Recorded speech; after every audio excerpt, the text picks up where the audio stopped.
사도행전 16장 6절에서 10절, 신약성경 215쪽쯤 되겠습니다. 사도행전 16장 6절에서 10절 같이 한번 합독하겠습니다. 성령이 아시아에서 말씀을 전하지 못하게 하시거늘 그들이 부르기아와 갈라디아 땅으로 다녀가 무시아 앞에 이르러 비두니아로 가고자 애쓰되 예수의 영이 허락하지 아니하시는지라. 무시아를 지나 드로아로 내려갔는데 밤에 환상이 바울에게 보이니 마게도냐 사람 하나가 서서 그에게 청하여 이르되 마게도냐로 건너와서 우리를 도우라 하거늘 바울이 그 환상을 보았을 때 우리가 곧 마게도냐로 떠나기를 힘쓰니 이는 하나님이 저 사람들에게 복음을 전하라고 우리를 부르신 줄로 인정함이로라. 아멘. 아멘. 잘 쉬셨습니까? 드디어 봄이 온 것 같습니다. 그죠? 우리 옆에 한번 인사 나누겠습니다. 우리 성도님의 신앙에도 봄이 오고 있습니다. 네, 봄이 오고 있습니다. 봄이 오고 있습니까? 맞습니까? 봄의 가장 큰 특징이 뭡니까? 네, 졸린다. 맞습니다. 봄의 제일 큰 특징은 이제 싹이 나죠. 막 꽁꽁 얼어 있는 다 이렇게 죽은 것 같은 대지에 막 풀이 이렇게 나고 그죠? 막 뭔가 이렇게 막 뚫고 막 올라오잖아요. 생명력이거든요. 생명이 있으니까 땅도 뚫고 굳은 땅도 뚫고 싹이 막 올라와요. 싹이 뭐 튼튼하지 않잖아요. 건드리면 톡 부러지잖아요. 그죠? 밟으면 막 뭉개지고. 되게 연약한 것 같은데 봄이 오니까 얘네들이 그래서 땅을 뚫고 올라오는 강력한 힘을 발휘하더라. 우리 신앙에도 잠잠한 듯하고 조용한 듯해도 여러분 안에 있는 예수의 생명 때문에 다시 어떤 것들도 뚫고 새싹이 나는 것처럼 자라가는 은혜가 있기를 축복합니다. 너무 졸지는 마시고 그렇다면 졸리지만 그래도 졸음도 견뎌내면서 우리 하나님 말씀 앞에 은혜 앞에 설 수 있기를 바랍니다. 오후 시간에 우리가 성령님에 대한 말씀을 함께 나누고 있는데요. 오늘은 성령의 인도, 길을 인도하시는 성령님에 대한 말씀을 함께 나누겠습니다. 여러분, 제자들이 3년 동안 예수님을 따라다녔지만 정작 예수님이 누구인지에 대하여서는 정확하게 이해를 못한 것 같아요. 왜냐하면 예수님의 부활과 죽음이 얼마나 큰 충격을 받았으면 다 흩어졌거든요. 만약에 예수님의 말씀을 제대로만 이해했다면 주님이 십자가 지고 죽으시고 부활하셨을 때 그렇게 다 떠났을까? 아마도 제대로 모르니까 너무 큰 충격을 받고 떠난 거죠. 온전히 이해를 하지 못했다라는 겁니다. 예수님이 떠나가신 이후에 40일이 되온 떠나가시고 난 이후에 오순절날 마가의 다락방에서 기도하고 있는 중에 정말 예수님이 약속하신 것처럼 불의 혀와 같은 성령이 임하셨습니다. 주님이 가실 때 나는 가지만 또 다른 보혜사를 보내주겠다 그러면서 말씀하셨는데 그 약속하신 말씀대로 정말 오순절날 그 마가의 다락방에 기도하던 제자들에게 성령이 강림하신 거죠.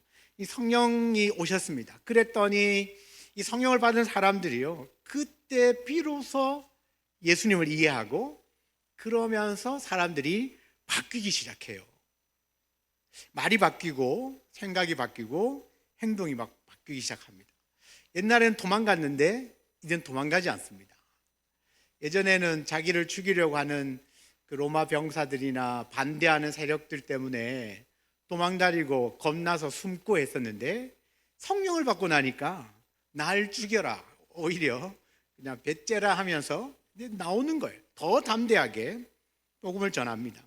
그들 안에는 두려움이라고는 찾아볼 수가 없죠. 왜 그렇게 변했을까요? 성령 때문에 그렇습니다. 성령을 받으니까 이해가 되는 거죠. 주님이 왜 십자가에 지셨고 왜 부활하셨고, 내가 가면 또 다른 보혜사를 보내줄 텐데 그 보혜사 성령이 왜 우리에게 오셔야만 하는지가 이제 깨달아지기 시작합니다. 그러니까 생각하는 것도 말하는 것도 행동하는 것도 모든 것이 달라질 수밖에 없겠죠. 이렇게 변화되어진 제자들이 이제 어떻게 합니까? 가는 곳곳마다 교회를 세우기도 하고 복음을 담대하게 전하게 됩니다. 예수님을 주님으로 인정하고 영접한 사람들이 갈수록 더 많아지게 되는 겁니다. 여러분, 이로 인하여서 예루살렘에는 엄청난 소동이 일어났습니다. 그 소동의 중심에는 이제 사도 바울이 있었죠. 바울이 어떻게 했습니까? 교회와 성도들을 박해하는 일에 앞장을 섰습니다. 너무나 많은 사람들이 변화가 되어지고 서로 물건을 통용하기도 하고 모이면 예배하고 기도하고 흩어지면 전도하고 또 모이면 각자 모여서 떡을 떼고 나누고 가난한 자들이 없도록 하기 위해서 자기 물건도 막 갖다 놓고 서로 나누어 쓰고 하니까 이거 이제까지 보지 못한 공동체가 생겨난 거잖아요. 그러니까 점점점 성도 수는 많아져요. 성도 수는 많아지다 보니까 시기하는 사람들도 많아졌겠죠. 그래서 드디어 이 예루살렘 교회를 대대적으로 핍박하기 시작했고 이 핍박에 앞장섰던 사람이 우리가 알고 있는 사울이라고 하는 바울이라고 하는 사울이 그 일에 앞장을 서게 됩니다. 이렇게 성도들을 박해하며 쫓아다녔던 이 사울이라고 하는 바울이요, 그도 어느 날 다메섹으로 가는 길에 예수님을 만나게 됩니다. 예수님을 만나게 되니까 이 바울도 바뀌었습니다. 이 사람도 바뀌었어요. 박해하던 사람이 이제는 오히려 자기가 그 예수를 영접해 버렸네요.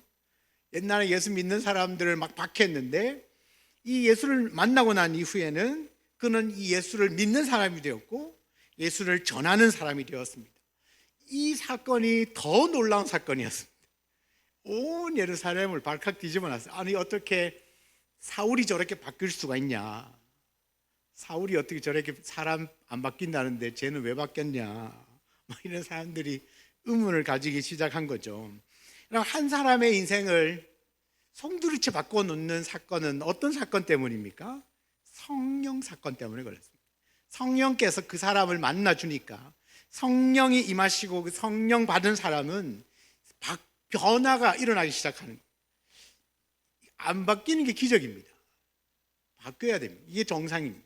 그러니까 기적은 막 물이 갈라지는 것만 기적이 아니라 변할 것 같지 않던 사람이 변하는 게 기적이거든요.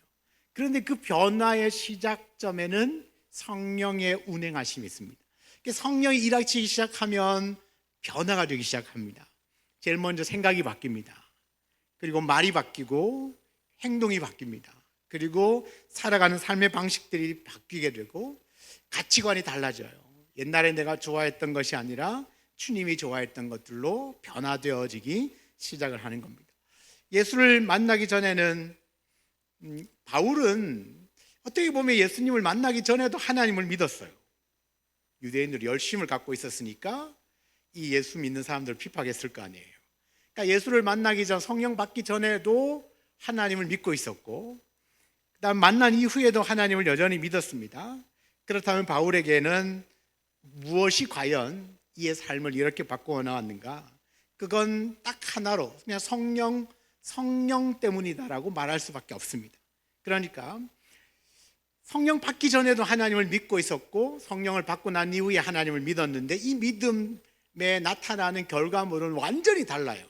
그 전에는 성령 받기 전에는 핍박자였지만 성령을 받고 난 이후에는 전도자가 되었습니다. 어떻게 이렇게 완전 180도 달라지는가? 여러분, 그건요, 예수를 만나고 성령을 받으면 따라합시다. 영에 속한 사람, 한 번 더, 영에 속한 사람이 된다. 네, 영에 속한 사람이 됩니다. 내가 어디에 속했다고요? 영에 속한 사람이 됩니다. 영에, 성령에 속한 사람이 됩니다. 내가 어디에 속했다는 말은 거기에 속해 있는 그 공동체가 내가 거기에 따라간다는 뜻이에요. 영에 속한 사람이란 말은 나를 인도하시는 분이 성령이란 뜻이에요. 그러니까 내가 그 전에 똑같이 하나님을 믿지만 전혀 다른 삶을 살아갔던 바울, 포획자, 방해자, 핍박자가 전도자로 바뀔 수 있는 건 이 소속이 다 바뀌었기 때문에 그렇습니다. 그전에는 자기는 그냥 바깥에서 자기의 의를 따라서 살았는데 이제는 영에 속한 사람이 됐어요. 성령에 속한 사람이 되다 보니까 성령의 인도를 받게 되죠. 성령의 인도를 받고 보니까 뭐가 바뀌었어요? 말이 바뀌었죠. 옛날에는 죽인다 했다가 이제는 살리러 갑니다. 옛날에는 잡는 이유가 옥에 가두려고 잡으러 다니지만 이제는 왜 다닙니까? 복음을 전하려고 잡으러 다닙니다. 완전히 삶도 행동도 모든 것이 다 바뀌었습니다. 왜요? 어떤 사람이 되었기 때문에 영에 속한 사람이 됐기 때문에. 사랑하는 여러분, 여러분 어디에 속해 있습니까? 영에 속한 사람이길 축복합니다. 우리의 인생이 하나님을 믿어요. 그러나 우리의 믿음 이후의 삶은 영에 속한 사람으로서 영의 인도를 받아 살아가는 것이 우리의 신앙생활이고 성도의 삶인 줄 믿습니다. 성령은 왜요? 내주하고 계시니까. 성령을 받았다는 건 그 성령이 내 안에 내주하고 계시니까 내주하고 계신 성령께서 나를 바꿔 놓으시는 거죠. 인생이 바뀌고요, 살아간 삶의 태도가 바뀌고 완전히 그 성령을 따라 살아가는 사람이 되는 줄 믿습니다. 이 영의 사람이 되면 우리가 그 아침에 예배할 때마다 로마서 8장 1절 말씀으로 선포하잖아요. 죄와 사망의 법에서. 그 말씀이 뭐냐 하면 이게 영에 속한 사람은 이 예수 안에 있는 이 성령의 법이 죄와 사망의 법에서 해방시켜 주는 거거든요. 그러니까 자유를 누린다는 거죠. 그러니까 진짜 자유가 뭐냐 하면 내가 하고 싶은 대로 하는 게 자유가 아니라 성령의 인도를 받아 살아가는 게 진짜 자유입니다. 왜요? 나는 어디 누구에게 속했기 때문에 성령, 영에 속한 사람이기 때문에. 그러니까 그분을 따라 사는 것이 진정한 자유라는 거죠. 진짜 내 마음대로 하는 것은 방종이죠, 방종. 내 마음대로 하다가 그 결과물이 뭘까요? 죄의 모습이겠죠. 때로는 좋은 모습도 있겠지만 그것보다는 훨씬 더 다른 결과물들이 나올 텐데 이 성령을 따라 살아가면 결과물이 뭘까? 어떤 열매를 맺을까요? 성령의 열매를 맺게 되겠죠. 그럼 다메섹 도상에서 예수님을 만난 바울은 성령의 인도를 받아서 사도로 이제 쓰임을 받게 됩니다. 사도로 쓰임 받을 때 보면 누가 사도로 세우시느냐 하면 그도 또한 성령이었습니다. 사도행전 13장 2절에 주를 섬겨 금식할 때 성령이 이르시되 내가 불러 시키는 일을 위하여 바나바와 사울을 따로 세우라. 안디옥 교회의 모든 성도들이 주님을 섬기면서 금식하고 기도하고 있는데 성령께서 이끌어 주시는 거예요. 뭐요? 사람들을 다 불러놓고 내가 시키는 일을 위하여 바나바와 사울을 따로 세워라. 그럼 바나바와 사울은 당시에 어떤 역할을 하고 있었느냐? 안디옥 교회 담임 목사님은 바나바, 그 바나바를 도와주는 사람은 바울이었습니다. 사울과 바울은 같은 사람인 건 알죠? 네. 사울은 유대식의 이름이고요, 바울은 로마식의 이름입니다. 한 사람인데 다른 이름을 부르는 거죠. 자, 그러니까 같은 사람입니다. 자, 바나바와 사울을 따로 세우는데 누구의 명령에 따라서?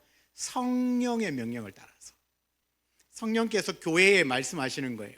바나바와 사울을 따로 세워라. 내가 불러 시키는 일을 위하여 따로 세우라. 그래서 안디옥 교회에서 바나바와 사울이 함께 선교사로 파송을 받아 이제 선교 여행을 떠나게 됩니다. 성령의 인도를 받아서 선교 여행을 떠나게 되는데 그 떠나가는 모든 과정도 다 성령께서 인도하십니다. 13장 4절을 보면 두 사람이 성령의 보내심을 받아, 성령이 보내시죠. 받아 실루기아 내려가 거기서 배 타고 구브로로 간다. 그러니까 이 선교의 행로마저도 하나님께서 다 정해주시고 보내주시는 겁니다. 그래서 성령이 보내시니까 그 보내시는 방향을 향하여 가는 거죠. 성령의 인도를 따라서 1차 전도 여행을 무사히 마치고 예루살렘으로 돌아옵니다. 그리고 예루살렘에서는 또 1차 선교 보고를 해야 될 거 아니에요. 선교하고 돌아왔으니까 예루살렘 교회에 선교 보고를 합니다. 그 선교 보고에서 아주 중요한 것 하나를 결정합니다. 뭐냐 하면 이 바울이 이제 선교를 하다가 쭉 다니다 보니까 이 당시에 이 팔레스틴 지역, 그러니까 유대 지역을 떠난 지역을 선교하잖아요.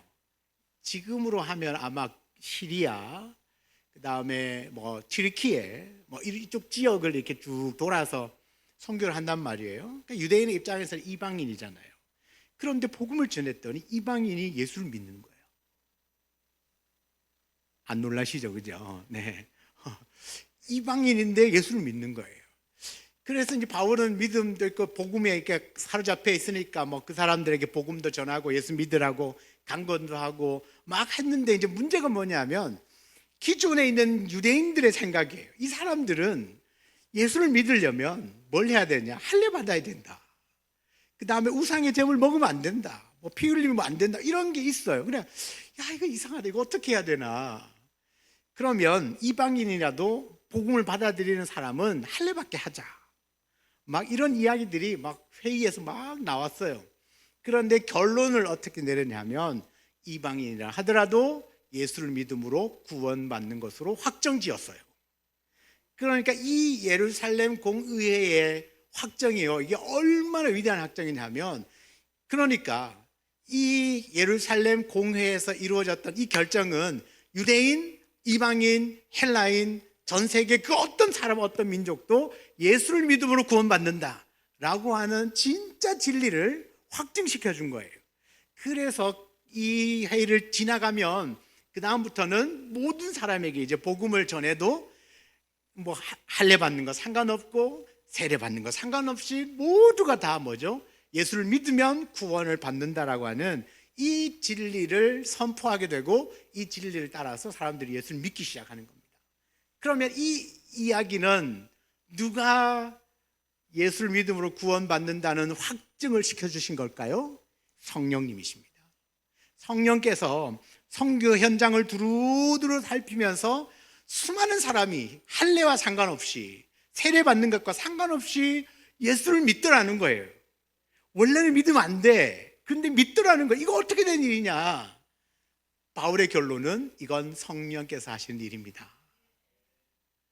예루살렘 공의회에 와서 막 자기가 다니면서 보았던 이야기를 막 이야기를 하는 거죠. 여러 이야기가 있었지만 결론은 누구든지 예수를 믿음으로 구원을 얻는다라고 확증을 시킨 거예요. 이건 성령께서 하시는 일이었습니다. 그래서 성령께서 그렇게 이끌어가 주신 거죠. 그리고는 다시 열정을 가지고 좋다, 여기서 멈출 수 없다. 그래서 이번에 또 두 번째 선교 여행을 떠나게 됩니다. 이번에는 바울이 이제 신라를 데리고 이제 두 번째 2차 선교 여행을 떠나게 되는데, 이번에도 더베, 루스트라, 이고디온을 다니면서 많은 유대인과 또 성경에 보면 헬라인에게 복음을 전했다고 그랬어요. 헬라인은 그리스도인을 말합니다. 그러면 유대인 입장에서는 이방인이죠. 그러니까 많은 유대인과 또 많은 헬라인, 그러니까 이방인들에게도 복음을 전했어요. 왜요? 좀 전에 정했잖아요. 뭐라고 정했습니까? 인종, 나라, 민족 상관없이 누구든지 예수 믿으면 구원받을 수 있다. 그렇기 때문에 이제는 2차 전도여행 갈 때는 상관없어요. 무조건 누구에게든지 복음을 전하기 시작합니다. 그래서 많은 유대인과 헬라인에게도 복음을 전하고, 실제로 수많은 헬라인이 예수를 믿겠다고 주께로 나왔어요. 이 바울의 선교로 인하여서 여러 교회가 점점 믿음이 굳건해지고 날마다 수가 늘어납니다. 왜요? 이방인에게도 복음이 막 흘러 들어가니까 이제 막 교회가 늘어나게 되는 겁니다. 그런데 잘 나가다가 성령께서 한번 브레이크를 딱 거십니다. 왜 거시느냐? 오늘 본문인데요, 6절에 보면 성령이 아시아에서 말씀을 전하지 못하게 하시거늘 그들이 부르기아와 갈라디아 땅으로 다녀가 무시아 앞에 이르러 비두니아로 가고자 애쓰되 예수의 영이 허락하지 아니하였다. 아시아는 이제 소아시아 지역, 지금으로 말하면 터키, 튀르키예 남서쪽 좀 되겠습니다. 튀르키예 남서쪽 좀 되는 지역인데, 여기를 지나서 부르기아와 갈라디아는 튀르키예 중부 지역이고요, 소아시아는 약간 이 서쪽에 치우쳐 있고요, 그 다음에 비두니아는 북쪽 지역입니다. 그래서 바울이 원래 처음의 계획은 이 튀르키예 전체를 쭉 한 바퀴 이렇게 돌면서 복음을 전하고 싶었어요. 그런데 성령께서 말씀을 전하지 못하게 합니다. 이상하죠? 성령께서 왜 말씀을 못 전하게 할까? 좀 이상하지만 브레이크를 건 이유가 있겠죠. 하나님이 왜 이 비두니아를 지나서 아시아 전체에 말씀 전하는 것을 잠시 멈추게 하시고 그 다음에 바울을 어떻게 해요? 어디로 인도하시냐면 이제 유럽으로 인도하십니다. 자, 성령께서 일단 말씀을 전하지 못하게 막았다는 말은 그 지역에 복음을 전하지 말라는 이야기가 아니라 잠시 스탑. 너는 여기서 이 행로가 아니야. 너가 복음을 전해야 될 곳은 여기도 좋지만 내가 계획한 것은 이 아시아 전체가 아니라 배를 타고 건너가서 마케도냐 지역. 마케도냐는 지금으로 말하면 그리스의 북쪽 지역입니다. 그리스라고 하는 나라 북쪽 지역. 그리스는 유럽입니까? 아시아입니까? 유럽입니다. 잘 모르시는군요. 어느 세계 지도 잘 보시고 유럽입니다. 유럽. 그러니까 이 마케도냐는 유럽 지역입니다. 지금까지 복음은 아시아에 머무르고 있습니다. 아시아 지역에 머물고 있는데 이제 계속 아시아에서 복음을 전하려고 하던 사도 바울을 잠시 멈추고 너 그쪽 아니야. 반대쪽으로 와. 그래서 이 바울이 완전 반대 방향으로 행선지를 틉니다. 그리고 어디에? 드로아에 있을 때 환상을 하나 보여줍니다. 성령께서 환상을 하나 보여주시는데 9절입니다. 밤에 환상이 바울에게 보이니 마게도냐 사람 하나가 서서 그에게 청하여 이르되 마게도냐로 건너와서 우리를 도우라 하거늘. 어떤 사람들이요, 바울이 이제 환상을 보는 거예요. 근데 딱 봤더니 마게도냐 유럽 사람이야. 어디 구분할 수 있을까요? 구분할 수 있겠죠. 우리도 아시아 사람인데 중국 사람, 일본 사람, 한국 사람 구분이 됩니까? 시끄러우면 중국 사람이고, 네, 중국 사람은 잘 분발했는데, 그죠? 스미마생 하면 일본 사람이, 그죠? 하여튼 우리는 아시아권에 있기 때문에 그래도 조금 딱 보면 저 사람 중국 사람 같다, 저 사람 일본 사람 같다, 대략 짐작은 되잖아요. 그러니까 이제 유럽 사람들이 우리를 볼 때는 모르죠. 자, 바울도요 마찬가지입니다. 이게 그냥 딱 보는 순간 이건 자기들과는 달라. 그래서 마게도냐 사람인 거예요. 그 마게도냐 사람이 그를 청하여서 건너와서 우리를 도우라고 하는 그 환상을 보게 됩니다. 바울의 위대함이 어디냐면요, 자기의 계획이 분명히 있었습니다. 2차 전도 여행을 할 때는 아시아 전체를 돌아서 다시 예루살렘으로 돌아오는 거. 그런데 성령께서 막으시고 방향을 트니까 바울이 어떻게 했냐면 바로 자기의 계획을 꺾고 성령께서 이끄시는 대로 방향을 틉니다. 성령이 못 가게 하시니까 왜 이렇게, 주님 나는 여기 가서 복음 전하고 싶은데요, 불평도 안 하고요, 원망도 안 하고 대들지도 않고 그냥 주님이 말씀하시는 대로, 성령이 말씀하신 대로 자기의 계획을, 고집을 꺾어버리고 불평 하나도 하지 않고 바로 딱 방향을 틀어요. 그리고 유럽으로 건너가기 위하여서 애를 썼다라고 말합니다. 성령이 막으시는 줄 알고 이것을 하나님의 뜻으로 받아들여서 그는 바로 그의 행선지를 돌렸다라는 거죠. 마게도냐 사람 하나가 나타나서 청하여서 건너와서 우리를 도우라고 하잖아요. 청한다.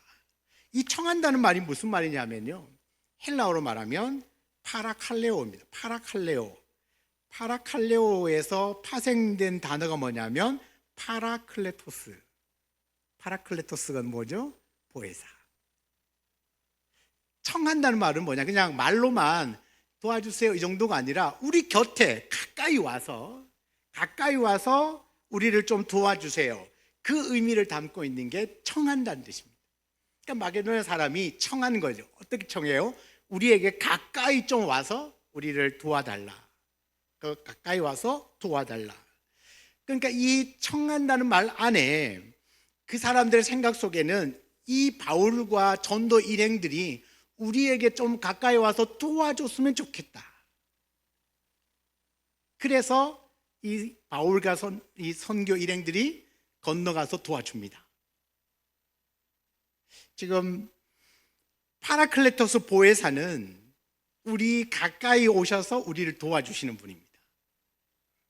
바울과 선교 일행들은 이미 성령을 받아서 성령의 도우심을 받고 있습니다. 이 사람들이 또 다른 누군가를 도와줄 수 있습니다. 곁에 와서 돕는 분이신 성령을 받은 사람이 또 다른 누군가에게는 도움을 줄 수 있는 사람이 됩니다. 예수 그리스도의 이름으로 기도하면 누가 오시냐? 성령이 내 안에 들어와서 나를 도와주시고 내 안에 머물러 계시죠. 환상 중에 바울은 누군가의 곁으로 가서 그를 돕는 사람, 즉 그 마게도냐 사람 입장에서는 파라클레토스가 된 거죠. 마치 그 성령님이 하시는 일처럼 도와주는 사람이 됩니다. 근데 그 사람은 어떻게 바울과 그 선교 일행들이 마게도냐를 건너가서 도와줄 수 있는 사람이 되느냐 하면 그도 또한 성령의 도우심을 받고 있기 때문에, 성령의 도우심을 받고 있는 사람이 또 다른 사람을 도와주는 사람이 되는 거죠. 그러니까 왜 성령이냐? 바로 이 파라클레토스가 오셔야 우리도 그런 존재가 되기 때문에, 성령이 오셔야 나도 성령님처럼 누군가 곁에서 도와주는 사람이 될 수 있기 때문에 그렇습니다. 여러분, 굉장한 말씀이에요. 그러니까 우리가 성령을 받지 않으면 누군가를 곁에서 진짜 진심으로 도와주는 건 쉽지 않거든요. 근데 성령을 받고 나니까 이게 별일은 아니지만 그래서 다 내 일처럼 기도해주고 내 일처럼 도와주고 서로 아끼고 또 격려해주고 하면서 함께 살아가는 것 아닙니까? 왜 그런 사람으로 바뀌고 살아갈 수가 있습니까? 결국은 내 곁에 오셔서 나를 도와주시는 성령이 오셨기 때문에, 성령을 받았기 때문에, 성령을 받은 사람, 성령이 계신 사람은 누군가의 도움을 줄 수 있는 사람으로 변화가 되더라. 만약에 그렇지 않으면요, 뭘 좀 해주세요라고 하면 나도 바쁜데, 나도 시간 없는데, 나도 돈 없는데, 저 사람한테 얘기 안 하고 왜 나한테만 얘기 안 해요? 이게 이제 일은 하지만 궁시렁 정시렁 망시렁 계속 궁시렁 할 수밖에. 왜냐하면 이게 진정 이걸 모르니까 그래요. 파라클레토스를 받은 사람은 나도 누군가에게 도움을 줄 수 있는 파라클레토스의 삶을 살아가는 거죠. 바울이 자기에게 무슨 영광이 있어요? 돈을 벌 수 있어요. 뭐 그렇다고 누가 뭐 많이 알아주기는 하나요? 그렇지만 왜 그렇게 바울은 옥에 갇히면서까지도 그 마지막 죽어가는 순간까지도 그렇게 온 전 세계를 다니며 복음을 전하려고 애를 씁니까? 하나님이 내 곁에 오셔서 나를 도와주시고 나를 완전히 전혀 다른 사람으로 바꾸어 놓으시고 살아가는 목적을 바꾸어 놓으니까, 그러니까 그 살아가는 목적 자체가 뭡니까? 성령님처럼 나도 누군가에게 복음으로 섬길 수 있는, 복음을 전하는 그 귀한 일에 나를 부르셨기 때문에 나도 누군가의 도움이 되는 사람이 될 수 있는 겁니다. 아무런 조건 없이, 누구 하나 강요하는 사람 없어도, 누구 하나 알아주는 사람 없어도 묵묵하게 그 일을 해요. 성령님이 알아달라고 우리한테 오셔서 나를 도와주시나요? 아니요. 성령의 사람이 되지 않으면 도우면서도 내 시간 아깝고 내 노력이 아까워서 갈등할 수 있습니다. 그러나 성령을 받으면, 성령의 사람이 되면, 영에 속한 사람이 되면 그 성령이 나를 이끌어 가시기 때문에 그 다른 거 다 보상 없어도 그저 그냥 그렇게 기쁘게 행복하게 할 수 있는 겁니다. 여러분, 환상을 통해서 바울을 부르시는 마게도냐 사람은 한 번도 본 적이 없는 사람입니다. 그러나 바울은 그에게 달려가서 그들의 요청에 응해 줍니다.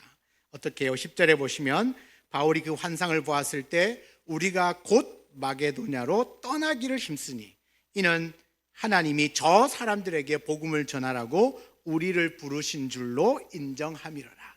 하나님이 저 사람들에게 복음 전하라고 우리를 불렀구나. 다시 말하면 하나님이 저 사람들 도와주라고 우리를 보내는구나. 여러분, 그게 뭐예요? 하나님의 인도예요. 성령께서 그렇게 우리를 끌어가세요. 이끌어 가신다. 너 저 사람한테 가서 좀 도와주라. 그 감동은 누가 주시죠? 성령께 주시죠. 왜? 우리가 성령을 받았으니까. 성령도 그것 때문에 우리에게 오셨으니까. 성령이 감동하시면 너 저 사람에게 복음 좀 전해. 너 저 사람 힘든 것 같은데 가서 좀 도와줘. 너 가서 위로의 말 한마디라도 좀 해줘. 너 저 사람을 위해서 좀 기도해 주면 안 되겠니? 끊임없이 누군가의 도움을 청하는 것, 청하고 응하고. 이걸 누가 감동을 주시죠? 성령께서 그렇게 하십니다. 바울이 이 말씀을 들었을 때 어떻게 합니까? 곧 떠나기로 결정합니다. 즉시 떠나기로 결정해요. 성령 안에 있기 때문에 결정하는 게 어렵지 않습니다. 두 번째는 떠나기를 힘썼다 그랬어요. 그냥 결정만 한 것이 아니라 행동으로 옮겼습니다. 바울은요, 길이 막혀도 열심이고 열려도 열심이었던 것 같아요. 결정하고 난 다음에는 바로 행동으로 옮겼습니다. 왜? 내가 가는 목적이 분명하기 때문에 그렇습니다. 이래서 이게 참 중요합니다. 성령께서 우리에게 꿈을 주시고 환상을 주실 때, 분명한 삶의 목적을 주실 때, 그 살아가는 삶이 얼마나 선명한지 몰라요. 왜 내가 살아야 하는지, 왜 내가 예배하는지, 기도하는지가 분명하면 그 안에 열정이 왜 없겠습니까? 우리가 왜 예배하는지를 알면 예배 드리는데 그냥 보통 그냥 물에 물탄 들이게 느슨하게 할 수가 없죠. 너무나 분명한 목적을 갖고 있는데, 내가 살아가면서 돈을 버는 이유가 너무나 분명한데 어떻게 열심히 안 할 수가 있어요? 열심히 할 수밖에 없죠. 열심히 그렇게 나아가는 겁니다. 왜요? 성령께서 그렇게 살라고 우리를 이끄시니까요. 그럼 말씀을 정리하면 이렇습니다. 바울은 소아시아에서 복음을 전하기로 했지만 성령님의 인도는 마게도냐, 다시 말 유럽으로 건너가서 복음 전하기를 원하셨습니다. 소아시아에서 복음을 잠시 멈추게 한 것이지 하지 말라는 이야기는 아닙니다.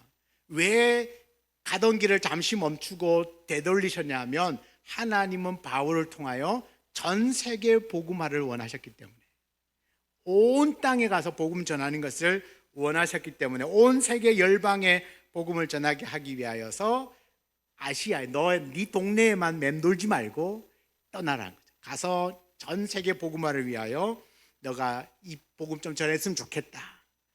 그래서 바울의 방향을 돌리신 겁니다. 그리고 그 돌리실 때 바울도 성령의 인도하심에 적극적으로 순종을 했습니다.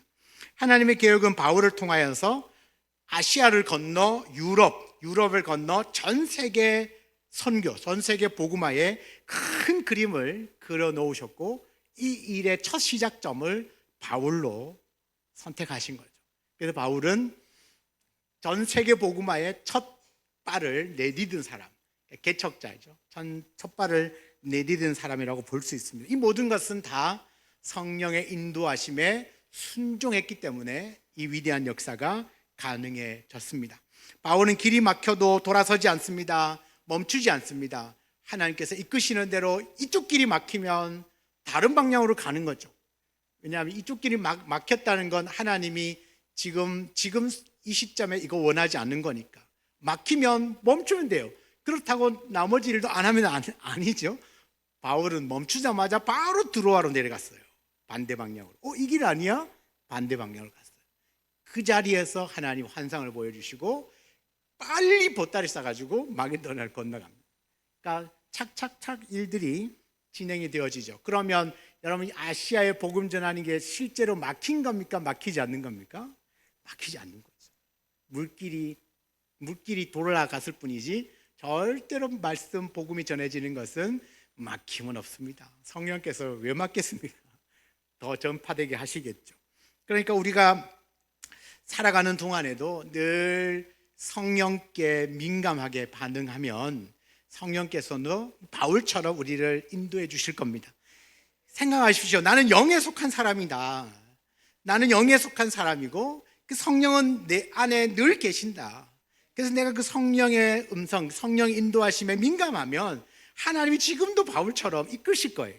말씀해 주실 거고 우리가 그 말씀에 순종할 수 있는 능력을 주실 겁니다. 그래서 우리가 결단하고 행동하기만 하면 역사는 일어나는 거죠. 이것이 성경에만 일어나는 일이 아니라 지금도 여전히 우리 안에 일어나는 일입니다. 하나님의 영으로 인도함을 받는 자가 곧 하나님의 아들이라고 그랬습니다. 우리는 성령의 인도함을 받는 하나님의 자녀들인 줄 믿습니다. 그 성령의 인도함을 믿으시고 늘 기도하고 신앙생활 하시는 동안에도 성령님, 내가 살아가는 중에 정말 하나님이 기뻐하시고 하나님 원하시는 그 삶의 방향으로 갈 수 있도록 언제나 내 결정과 내 선택이 하나님이 원하시는 선택과 결정이 될 수 있기를 위해서 기도하십시오. 하나님 반드시 그 선택과 결정에 하나님 은혜를 주실 겁니다. 그 길 따라 가다가 하나님의 또 사명도 발견하시고 또 은혜도 발견하시고, 그래서 우리의 남은 모든 삶이 정말 이 성령께서 인도하여 주시는 하나님의 자녀, 영에 속한 사람으로 살아가시기를 주의 이름으로 축원합니다. 아멘. 우리 함께 찬양하고